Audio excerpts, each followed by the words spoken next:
नमस्कार मित्रांनो, एन के गोट फार्ममध्ये सर्वांचे स्वागत. बऱ्याच जणांनी कॉल केली की शेळीपालनामध्ये शेळीला खुराक हा कोणत्या प्रकारचा दिला गेला पाहिजे.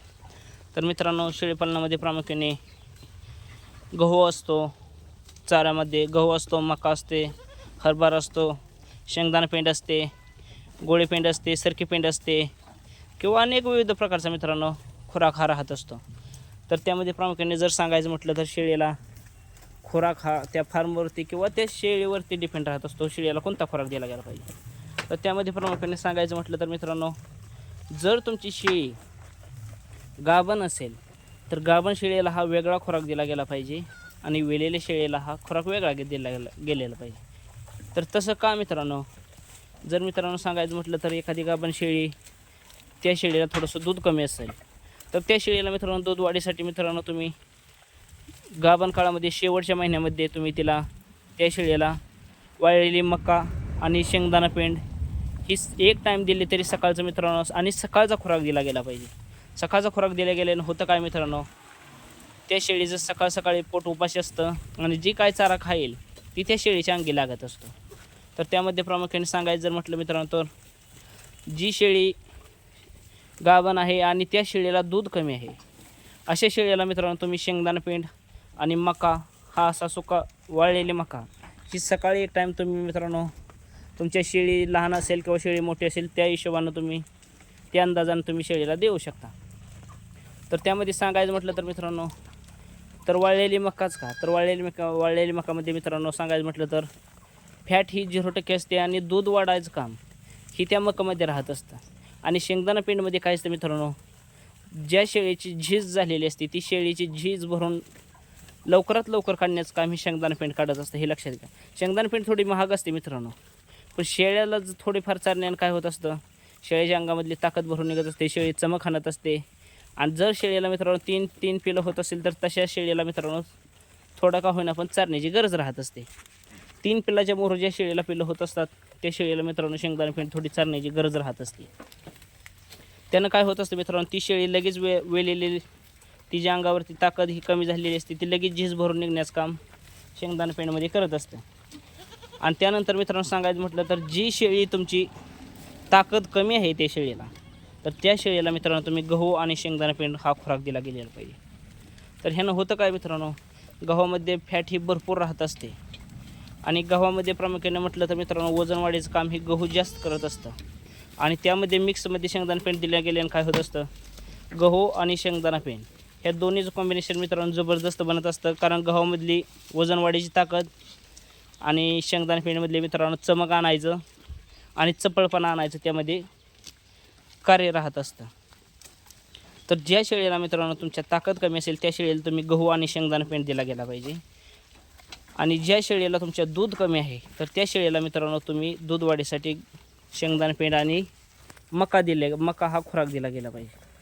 ह्याने मित्रांनो जबरदस्त रिझल्ट येत असतो. ज्या शेळीला मित्रांनो तुम्हाला जर रिझल्ट बघायचा असेल तर ज्या शेळीला तुमच्या दूध कमी आहे त्या शेळीला मित्रांनो तुम्ही एक टाईम तुम्ही मका देऊन बघा आणि नक्कीच तुम्हाला फरक पडला तर मित्रांनो कमेंटमध्ये सांगायला विसरू नका.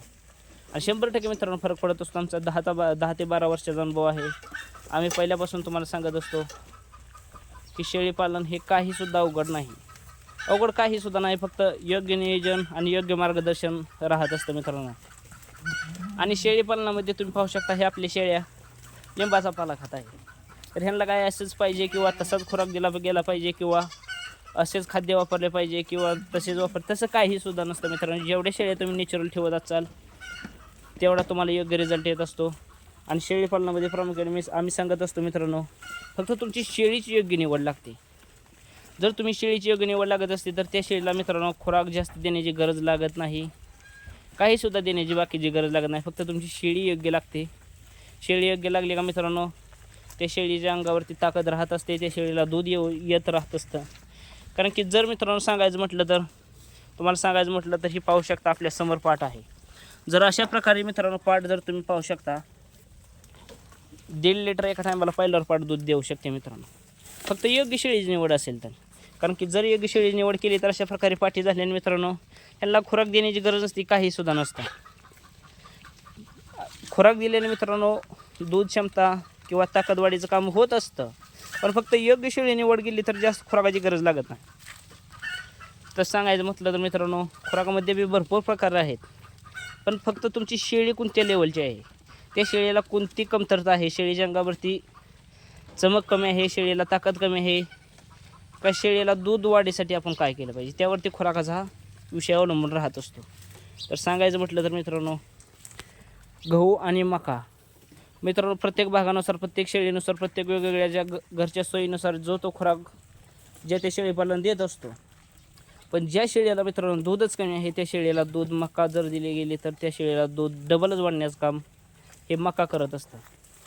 जर मित्रांनो 100% एक टाईम तुम्ही ज्या शेळीला अंदाजे तुमच्या हिशोबानं ज्या शेळीला दूध कमी आहे त्या शेळीचं पण दूध पहा, आणि ज्या शेळीला दूध वाढीसाठी तुम्ही मका दिले गेलेले आहे त्याचा रिझल्ट हे त्याच दिवशी मित्रांनो लगेच तुम्हाला रिझल्ट एका टायमाला लगेच बघायला मिळेल. जी शेळी मित्रांनो लिटर 1.25 लिटर शेळी दूध देत असते, ती शेळी मित्रांनो 1.5 लिटरच्या प्लस शेळी दुधाला चालत असते, कधी पण लक्षात घ्या.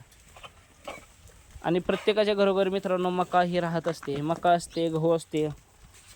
शेतकरी म्हटलं तर मित्रांनो प्रत्येकाच्या घरी ही खुराक हा राहत असतो. असे नाही की मिक्समध्ये दिले गेले पाहिजे, हेच दिले गेले पाहिजे, तेच दिले, असं काही सुद्धा नसतं मित्रांनो. काही दिलं तर चालत असतं. शेळी ही काही पण खात असते, हे लक्षात घ्या. शेळीला तुम्ही काही पण टाका, अगदी बाजरी टाकली तर बाजरी खात असते, तांदूळ टाकते, काही पण खाऊ शकते. फक्त मित्रांनो शेळी पालनामध्ये जर मुख्य दोनच म्हटलं खुराक तर गहू आणि मका, हे दोनच खुराक राहत असतात. गव्हामध्ये मित्रांनो कॅल्शियम आणि फॅट ही जास्त असल्यामुळे शेळींचे वजन वाढ किंवा पिल्लांचे संगोपनाचे विषय अवलंबून राहत असतो.